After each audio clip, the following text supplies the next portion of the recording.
If you're someone who struggles with side control mount, any of the top dominant positions, you're probably really gonna like north-south. It's dominant, it's easy to use, it's easy to learn, and with the submission I'm going to show you, it's going to make you a menace on the mats, no matter if you've been training for a while or you're relatively new. I'll be breaking this down in a very simple, fast, and easy way so that you can recall this while you spar or compete. Let's jump in.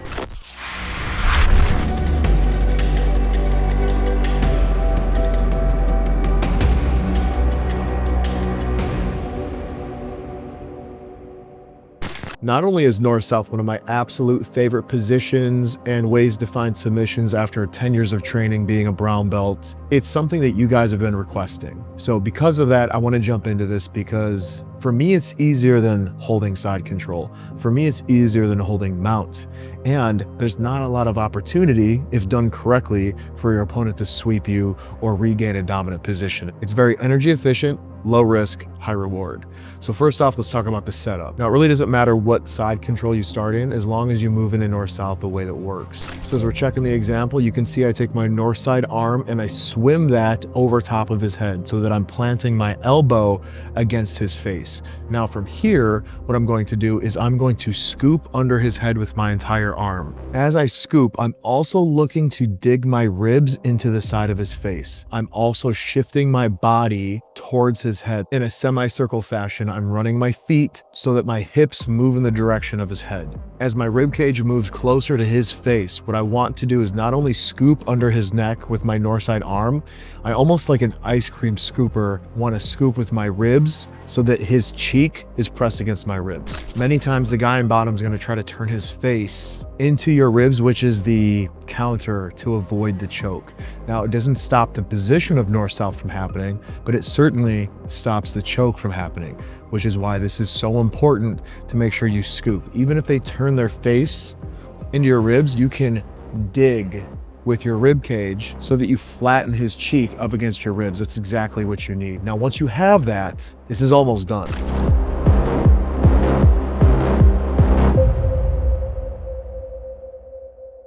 And I just want to take a second to give my sponsor, X Martial, a shout out. On the mats, you've got seconds to react and sometimes even less. You train for hours to move with precision.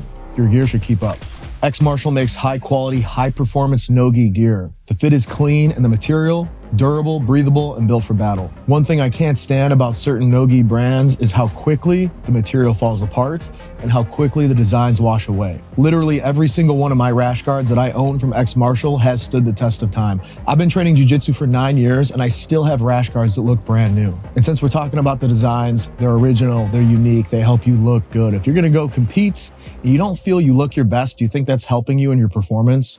You wanna go out and feel good about the person that you've built. And no-gi attire definitely helps with that. So if you want to look as good as me and probably even better, get over to xmartial.com and grab yourself some gear. I know you'd be happy you did. Look good, feel sharp, roll hard. Let's get back to the video.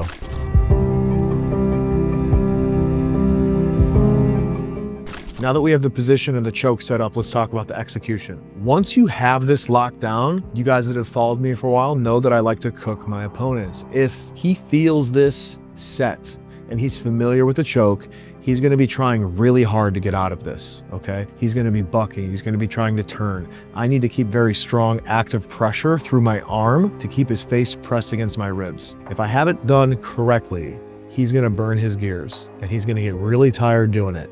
And this is what I want. Now, you don't have to cook your opponent. This is just something I like to do. If you want to run straight to the choke, to the submission, especially if maybe you're competing and the clock is almost out, jump right into the submission, and that's what we're talking about here. What I want to do is place weight through my elbow that's under his head. This is me creating a post with that arm that can't move. Now, once that weight is in place, I'm going to continue walking my hips towards his head. What I'm doing is I'm closing the hole where his neck is. And if I show this in this example without my training partner, you can see exactly what I'm talking about.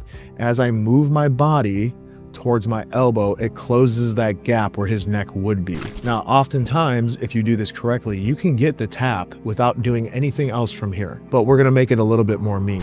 What I'm gonna do is connect my hands via an S-grip as shown here. Once you're setting this up, whether you're using your S-grip or not, you need to make sure your head is in the proper position. I don't want you to leave your head on top of your opponent. And in the last piece of this video, I'm gonna show you how to get out of this if someone leaves their head there. What I wanna do is settle my weight down so that my head is next to his body, not on top of it. Now from here, I walk my body all the way towards his head until I can't go anymore. And if I need a little extra oomph, I can pull the slack with my S-grip through my arm. That adds a little bit more choking power, and oftentimes this is all you need.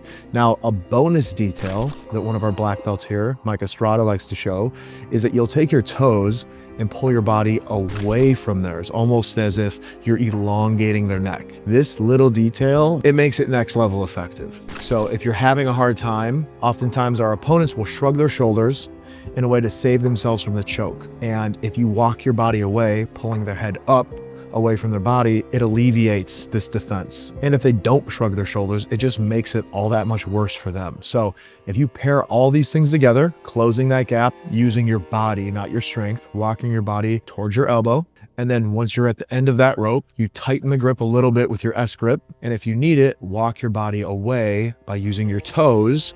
And you only need a few inches, and I can guarantee you're gonna get a tap from this. What I really like about this submission and this position is that if you mess it up, you're not in a bad place, you're still on top. North-South is a really difficult position for most people to deal with. So if you're someone who struggles with dominating in side control, mount, kesikatami, North-South just might be the position for you. And I will say this, the people who I notice learn this the fastest are wrestlers.